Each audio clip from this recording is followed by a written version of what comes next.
Welcome to you all to this, the fourth in our series of 7 conversations around faith, wisdom, and spirituality in the 21st century. We maybe hear more about spirituality in the 21st century than we do about faith. Times are changing. Huge changes in society and around the church. We talk nowadays about adaptive change when we don't know the destination, but we know the journey that we want to take. And rather than having a map where someone else has been before at the destination, we have a compass.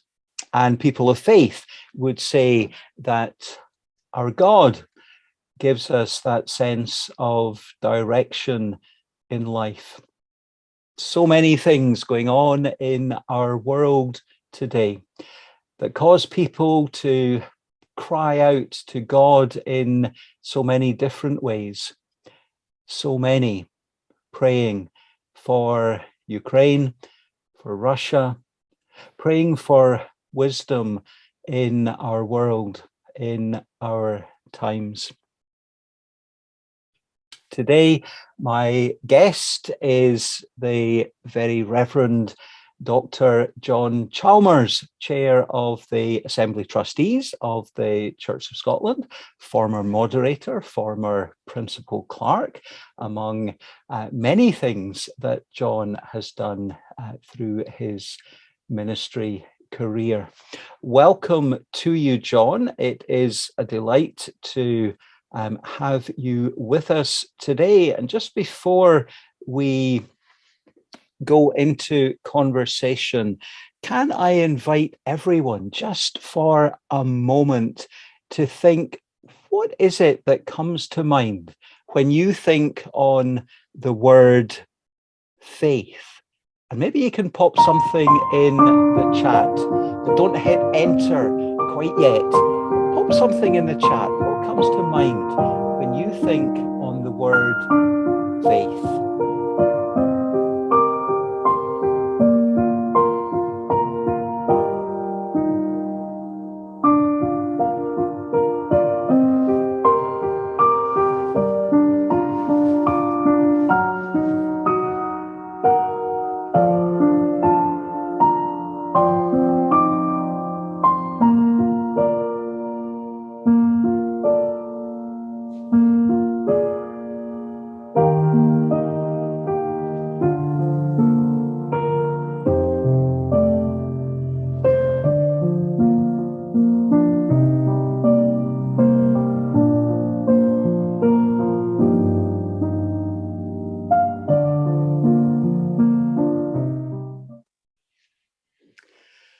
Maybe you can take a moment just to scroll up and we'll see what others have been sailed out. Hope. Was it only John who put anything in the chat? Oh, well, maybe you had your own thoughts, but there's a good place to start our conversation, John.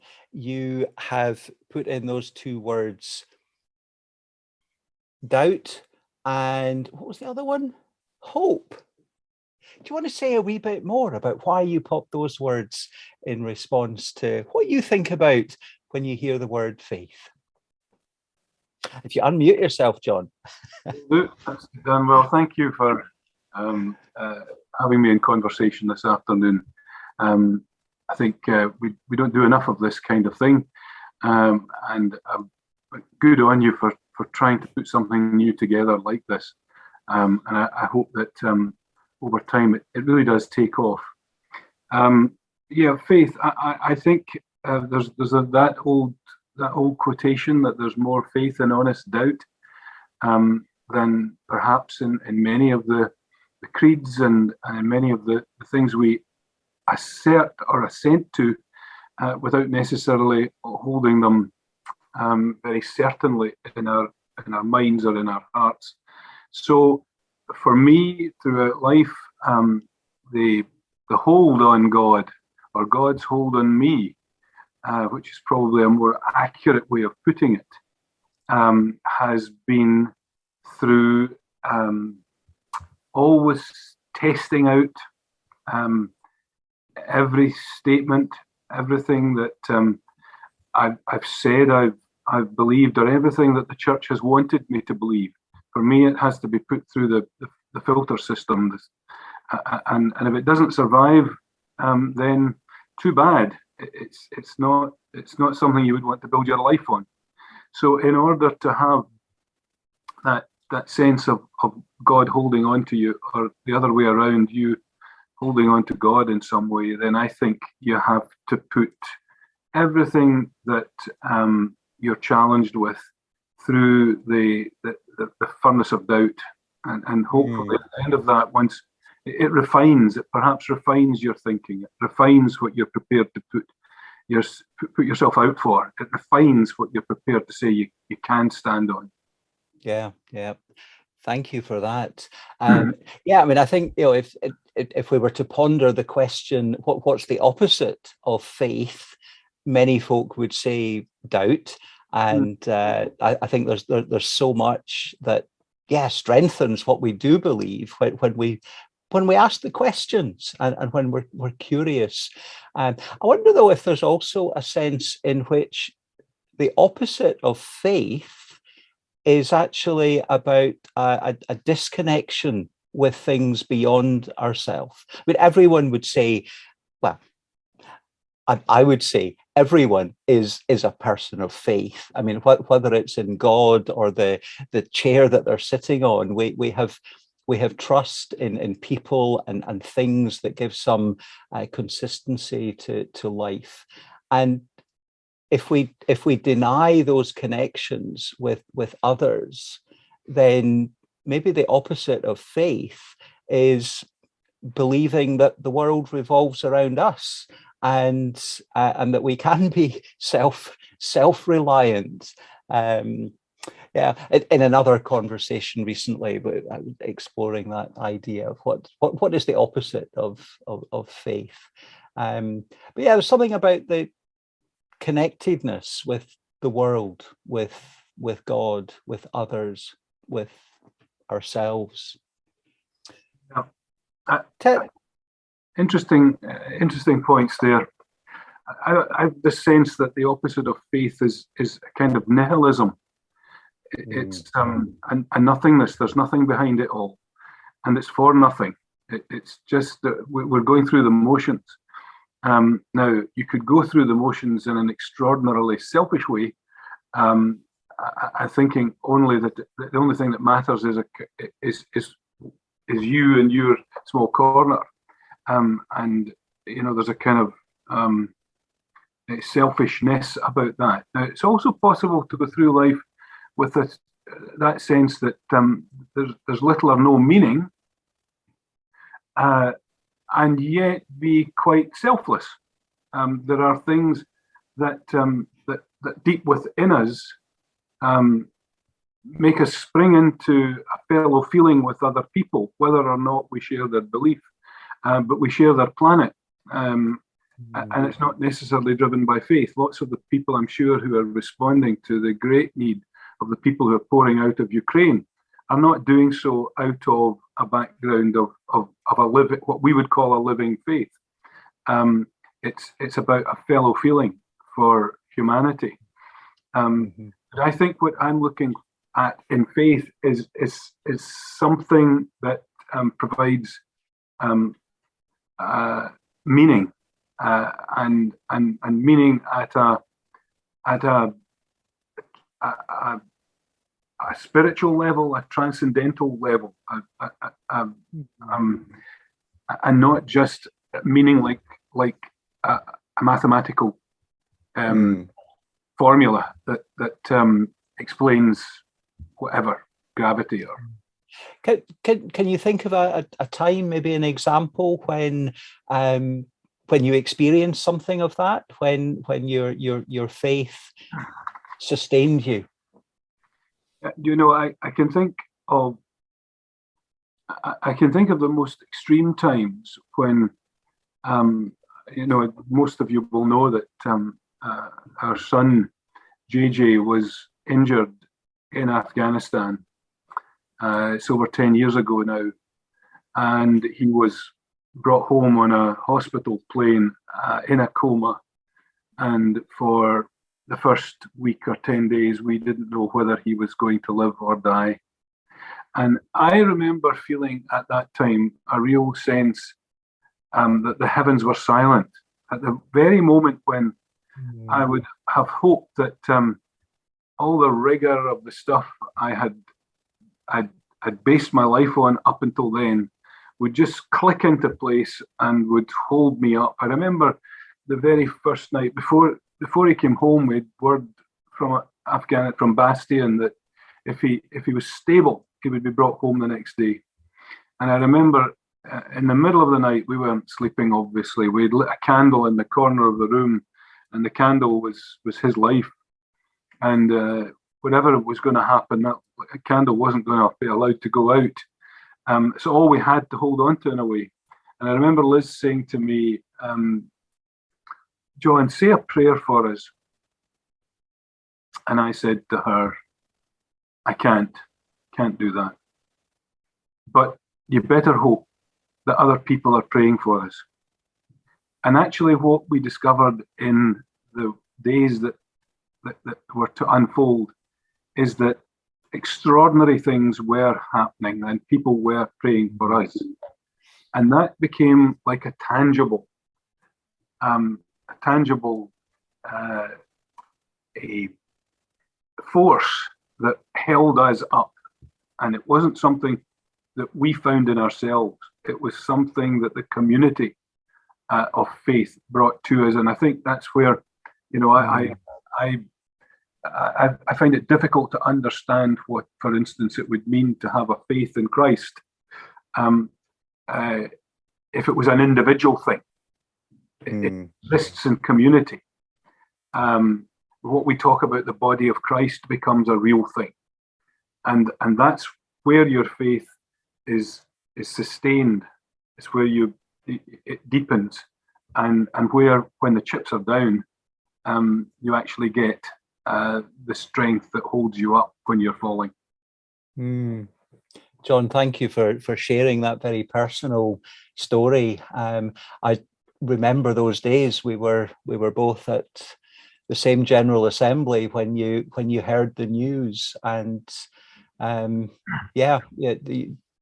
that sense of shared something and held together in faith and that prayer that you spoke of. I'll tell you another interesting thing that time we were, those of you who remember the controversies in the church, we were in the middle of a big controversy at the time. It was over what we did about and how we understood the place of people in same-sex relationships in the church. And the General Assembly had been heated, to say the very least, discussing that particular topic.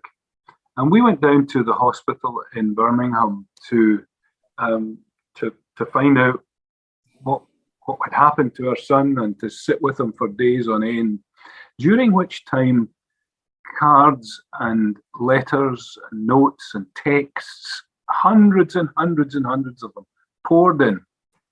And there was one day, 2 or 3 days into our trauma, when I opened 2 cards, and there was a bundle of 50 cards, but I opened 2 in a row. And one came from what I would call one of the main protagonists on one side of the theological debate. And the other one came from the main protagonist on the other side of this debate. And both of them said the same thing. And both of them expressed their companionship, fellowship, and belonging to the same community. And you couldn't have pulled out of the one bundle 2 personalities who were different. And I thought to myself, if only we could get over some of the things we really row about and recognize that we are one in Christ Jesus.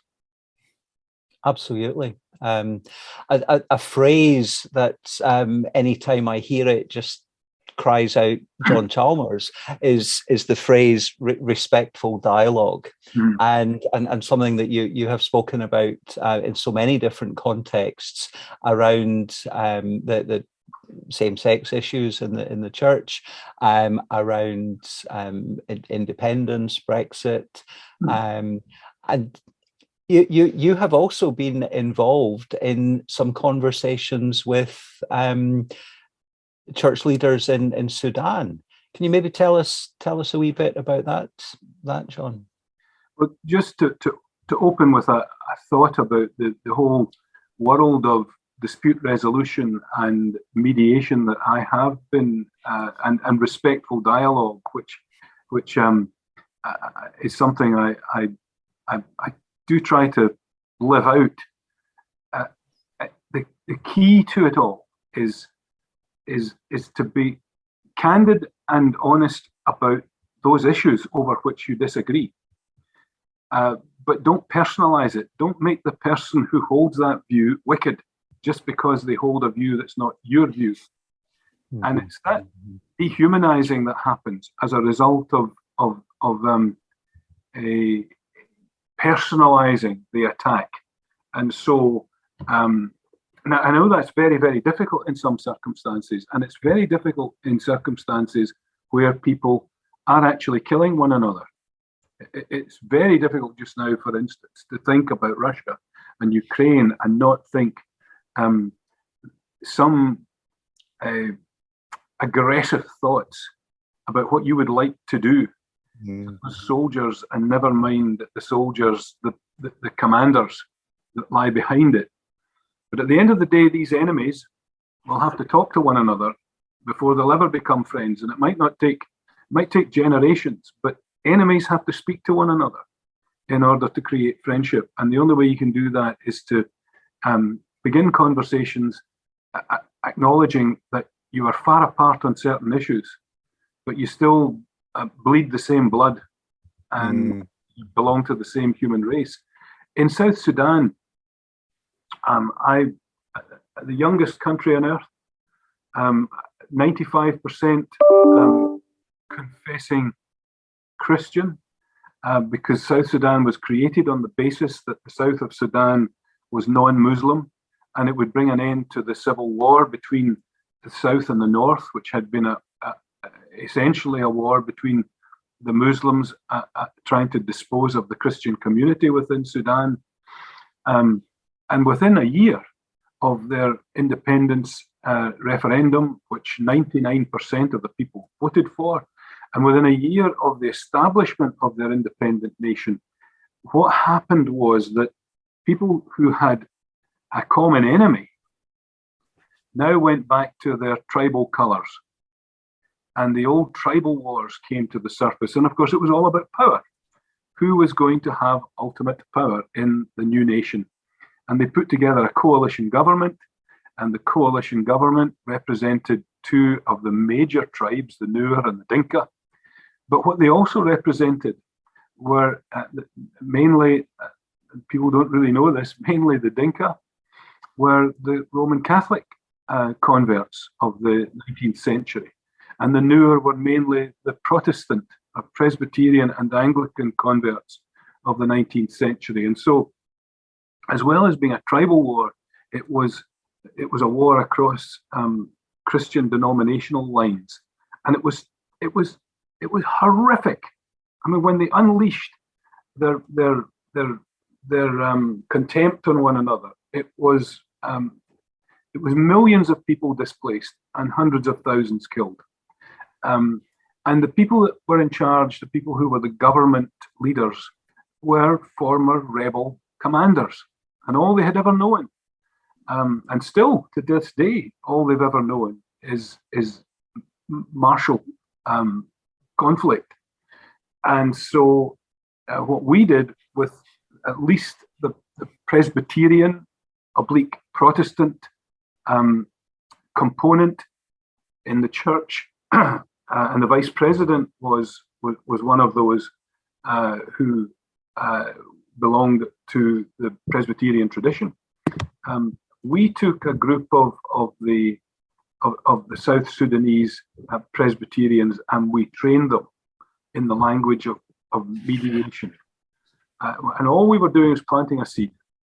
But it's a seed that in small ways has made a difference, and in big ways has now led to the peace talks in Sudan being peace talks that include church leaders.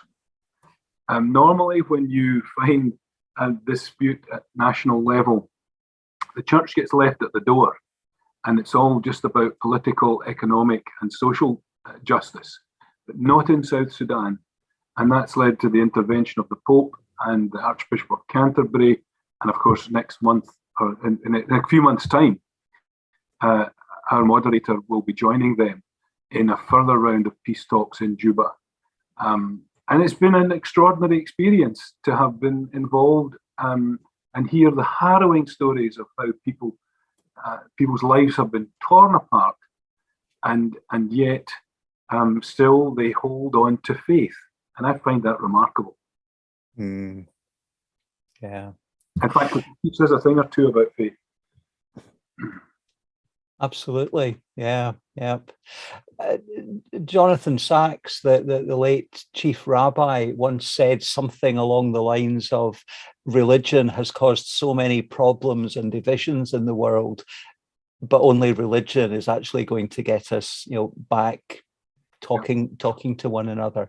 And I think there's definitely something in that. We've spoken about some of the big issues around the world, and sometimes in our wee churches in Strontian, Ardgour, Bearsden, wherever we are, we think, what can I do, and how do I bring something of my faith to bear in these situations. We hear about the 5 marks of mission around the church, as nationally, regionally, and locally, where we're seeking to proclaim something of the good news. What sort of little practical steps might you want to put out there, John, that would just help everyone to think about the next step in that journey of shared faith? Yeah, I wonder if you'd indulge me just to share with you a favourite quotation of mine. It's attributed to Richard Halverson, who was chaplain to the US Senate in the 1980s. And he's the one who kind of very succinctly described the journey of Christianity from the first century in this way. He said, Christianity began on Palestinian soil as a relationship with a person. It moved on to Greek soil and became a philosophy. Then it moved onto Roman soil and it became an institution. It moved further onto British soil and it became a card-carrying membership culture. And then it moved onto American soil and it became an enterprise, something to be packaged and sold. And while that's not a perfect history of the church, I hope you can see in it. And I suppose if you're asking me what small thing, what, then for me, it's about somehow or another getting it back to where it started, as a relationship with a person. And if I look back in my own life and in the Church of Scotland and ministry, I admit freely that I've spent too much of my time dealing with the philosophy of it, the theology, the disputes around it. I've spent too much of my time trying to shore up the institution and modernize it, make it better. And it's all been at the expense of relationships. And as I said earlier, where you'll discover Jesus is in the very body of Christ. So whatever you do in Strontian or in Dunfermline, where I am, or in London, where people have to go looking for community in a very different way, it's in the relationships you make with people and the relationship you have with Jesus. And that's not to express something that's, you know, a sloppy or it's about Jesus wasn't a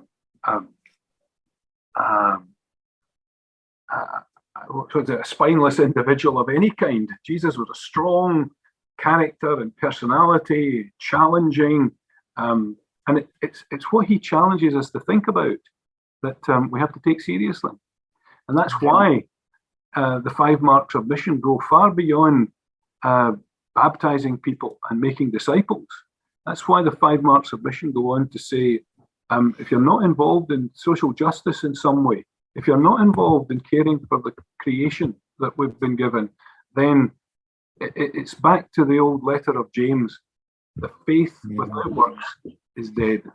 And frankly, if my church or your church, where you are, isn't talking this Sunday about how it's going to respond to the refugee crisis in Europe just now, or if you're not taking seriously the questions about the threat to our future, the future of the planet, that is, because of climate change, then you're living with your head in the clouds and not in the faith. Yeah. John, I know that you keep bees, and I've often heard some fascinating insights from you and from others about the life, the community life of bees. Would it be true to say that honeybees have actually mastered the art of living together in community much better than humans do? Well, the real truth of the matter is honeybees cannot live as individuals. Right. You have to think of a hive as, you can't think of a honeybee as an individual cell in a hive. You have to think of the life of the hive. No one talks about the life of a bee. A honeybee doesn't have much of a life in the summertime when it's out flying. If you get 28 days of sunshine or even 21 days of sunshine, they'll fly themselves to death. Their wings just break up, and they can go no further. But that doesn't, their existence doesn't depend on their individual existence. It's the life of the hive we talk about. Hive has one queen in the middle of it, thousands and thousands of workers and a few hundred drones to keep the thing in equilibrium. And the remarkable things that, and of course they've been on the planet for millions of years. They've and largely unchanged. I mean, what we've done is we've found ways of domesticating them, and that's not always to the benefit of any species. Our domestication of animals is across the globe. There are sins to be answered for in some of the things we've done in the domestication of animals, and with honeybees and with an awful lot of the crossbreeding we've done. We've actually harmed a species, and now we have species that are more vulnerable to attack from other species. That never was the case before, and now we've got species that are more prone to virus that they weren't before when they lived in the natural wild. So our domestication of them and proliferation has not always been a good thing. But from them, you will certainly learn that you can't exist as an individual. Absolutely fascinating. Let's take a wee pause now, and we'll go into breakout rooms. Welcome back. I wonder if anyone would like to unmute themselves and to ask a question or make a comment as we continue our conversation with John. Could I ask you, did your son recover?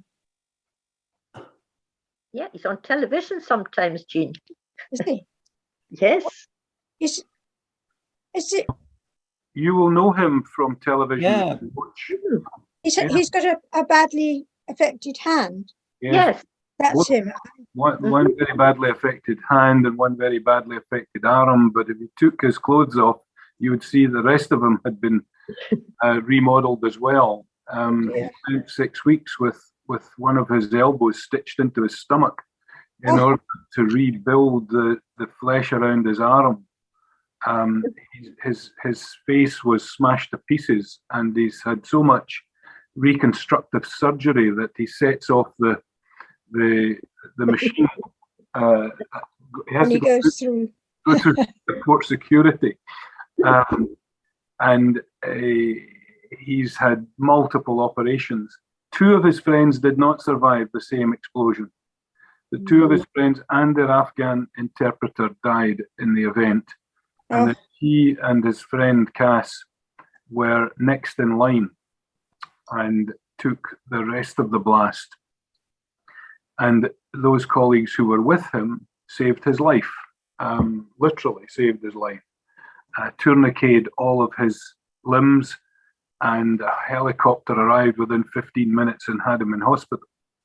And if you were interested, one of the programs he recently did was for Channel 5, and you can watch it again on My 5. But it was a series of 3 documentaries on a Saturday night in which he documents the Dunkirk evacuation. Oh, yes. And the 10 days leading up to, and he's the presenter of the documentary, but he uses the documentary as a way of saying, now this is what it's about.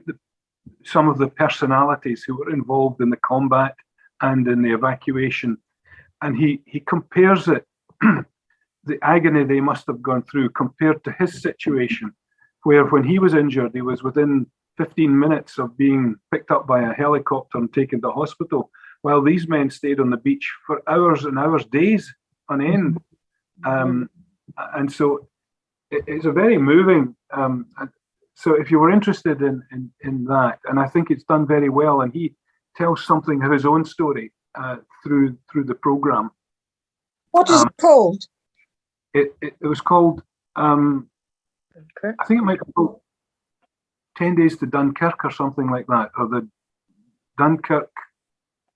It was on Channel 5, and it's just a few. We can check on that, and I'll put the link Yeah. in the description for the recording. Yeah. But he was on Strictly Come Dancing. He was one of the competitors 2 years ago. and did rather well. Yes. Yeah. Yeah. Even that has done a lot of the sport and Olympic commentating. Yeah. He also did.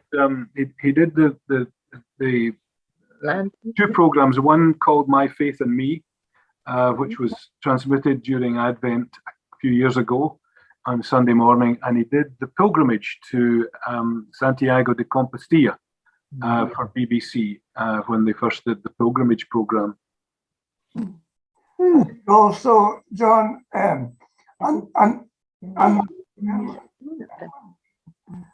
You're okay, we're hearing you. Yeah.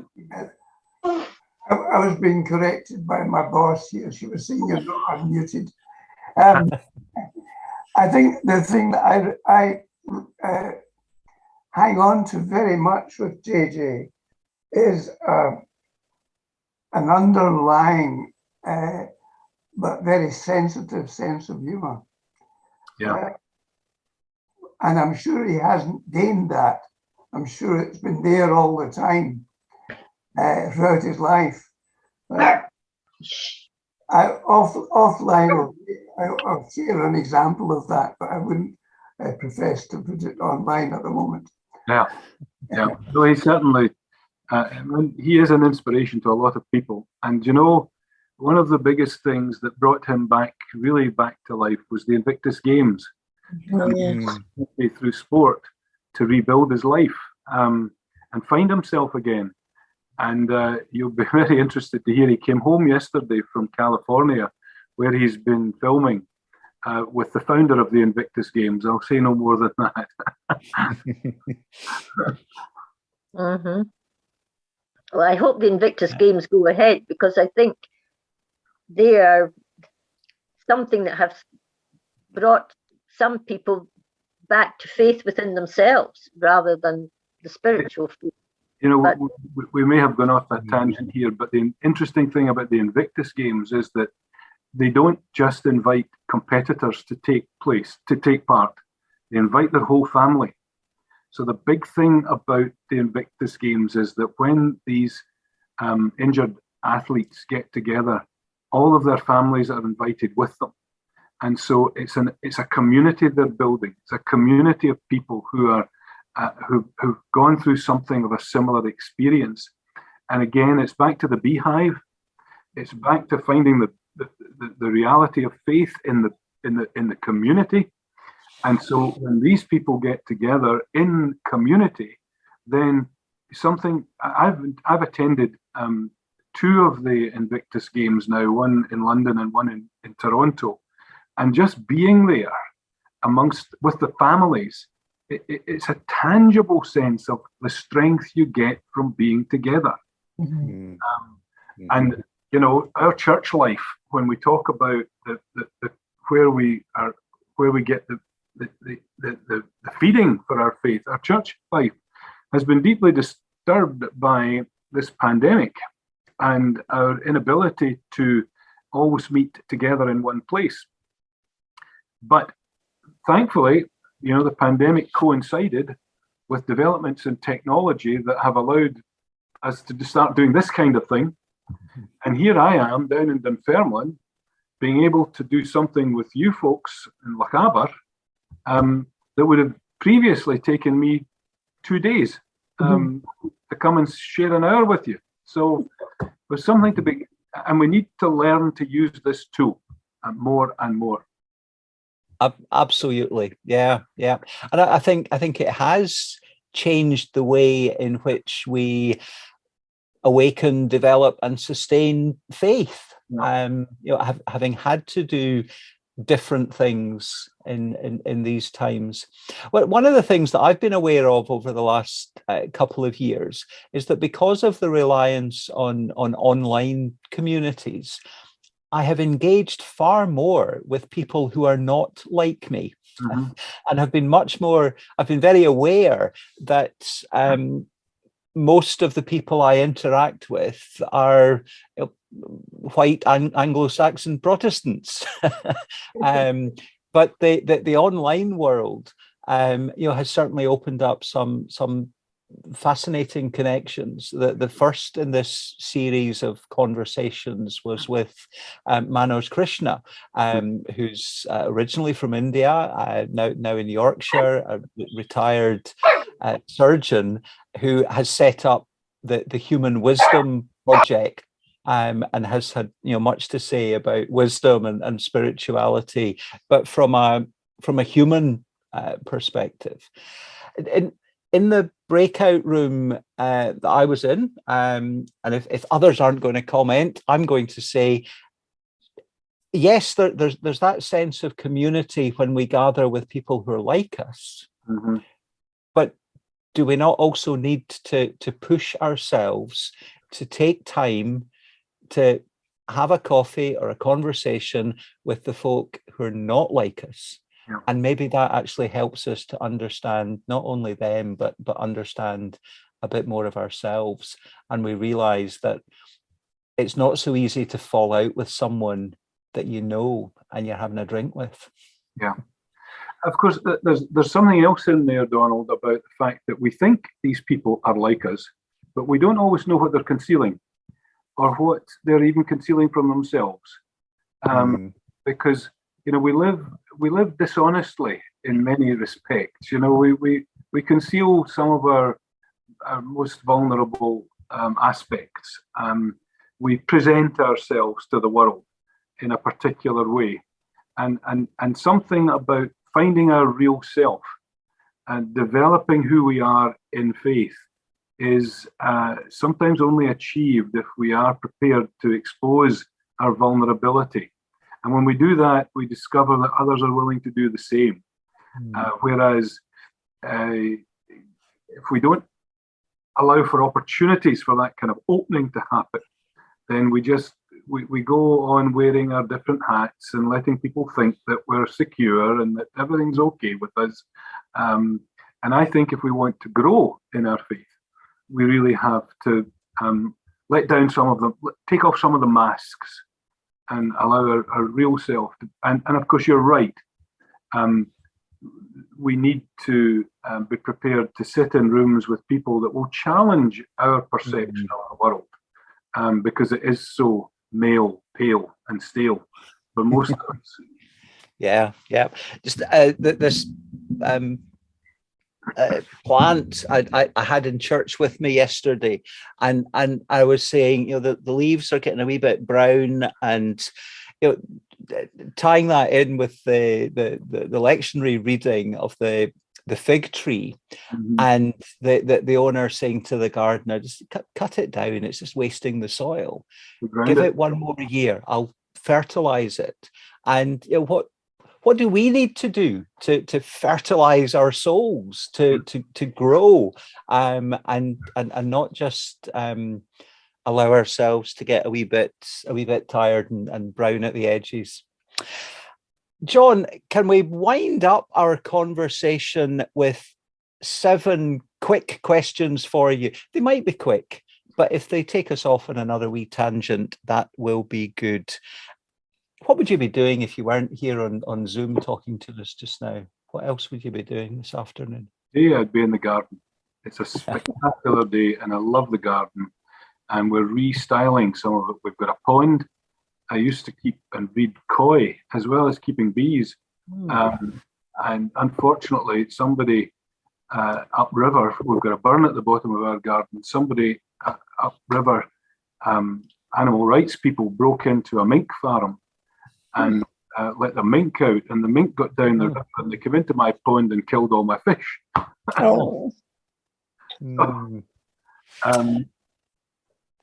But that's where I'd be just now. Right, yep. Who, beyond immediate family, who would be someone that you would trust implicitly? That's a cracking question. I wrote an article a wee while ago about Jean Vanier, and I met Jean Vanier. I've met him several times, and I thought, what an extraordinary individual. There's a man of great faith and put his faith into practice. And then I discovered after he had died that his feet were made of clay and that he had been guilty of abuse. And that shattered me. It really did shatter me. And I suppose when you hear of people who've been your heroes, and you discover that they're not what they seem to be, it's quite difficult. So that's on the world stage of the, and I've been fortunate enough to meet a lot of interesting people over the years. But if I was looking for someone I really trusted, that I would share my worst moments with, I won't name them on screen, but there's not a handful of them on the planet. Yeah. These are the people. These are the people that you really know are your friends when the chips are down. And I think all of us, well, we've got, we like people on Facebook and all that stuff. We've got plenty of friends, but we don't have that many people that fall into Jesus' definition of "you are my friends." Yeah. Thank you. What are you reading at the moment? That's a good question. I'm reading Jeremy Paxman's book on the Empire, and it's quite a tome, and it's quite interesting. It's fascinating to read of Britain's place in the world, what it thought it was, what indeed it was, and how much. I mean, you know that right now there's lots of re-examination going on of Black history, of our part in slavery, our part in the exploitation of people across the world, even this year at the General Assembly, our discussions about our part in witch hunts in the past. And to read Paxman's Empire is quite an eye-opener, and leaves you thinking, my goodness me, some of what's happening in the world today is happening as a result of the stuff we left behind when we had stripped the assets that we wanted to strip. Yeah. An easier one. Maybe it's an easier one. What's your favourite colour? That's a good question. I think right now it's probably the yellow and blue of the Ukrainian flag. But both yellow and blue are favourite colours of mine. They speak of spring, and coming out of the dark days of winter. I suffer a little bit from sad, and I like it when the days get lighter. Yeah, and we're beginning to see the yellow of the daffodils emerging. Certainly noticing that around here. I've got this plan to plant the front bed across the front of our house in yellow and blue this year. Brilliant. What would be a favourite verse of scripture that comes to mind, John? I think it's when we're counseled to become reconcilers. That Jesus' life was about the mediation of our sins, and that we're called to be mediators. I love that verse. Although right now, I think my favourite and most, I think the most poignant verse for just now is around new wine in old wineskins. I think there's something in that about the transition we're going through as a church, where we are still hoping that this new wine can fit into the old wineskins, and it can't. Yeah. What would be something that fills you with awe and wonder? Well, apart from the ball striking of Tiger Woods, which I wish I had just a little of, I do find even in man-made structures or engineering feats, never mind our ability to explore the planets or see through telescopes almost back to the beginning of time. Just stunning things. But I can stand in front of, it doesn't matter what it is. I mean, I go to museums and I'm more fascinated by the people who built the museum than some of the things that inside it. Final question. What would be a charity or a good cause that you think is worthy of support? Well, from the beginning of my life, my sister had Down syndrome. My father was a founding member of what was then called, can you believe it, the Scottish Society for the Mentally Handicapped, which happily is no longer called that. It's called Enable. And that speaks of the huge change from the way in which we treated people who had Down syndrome or other disabilities.